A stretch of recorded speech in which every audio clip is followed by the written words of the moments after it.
SDR allocations tend to happen not very often, and they need to be more analytical and evidence-based and less political and discretionary in nature. And then when they happen, they actually take a very long time after the trigger in terms of the need for liquidity to actually materialize. The major two allocations that were done were during the global financial crisis and following the pandemic. Global financial crisis, it almost took a year, and in the pandemic, it took more than a year and a half.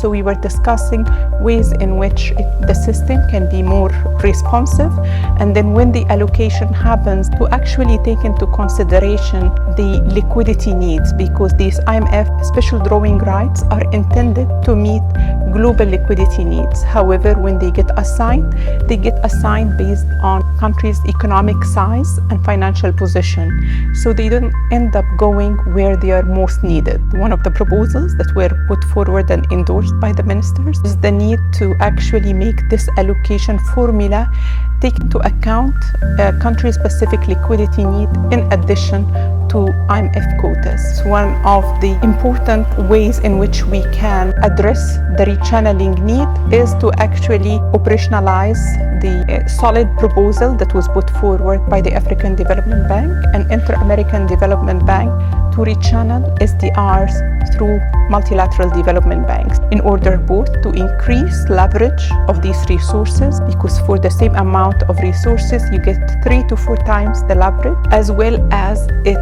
provides much needed liquidity to African countries. All what it needs is 5 SDR donor countries to support it. So we're working hard to advocate for more countries to come forward to support this proposal to avail resources to African countries.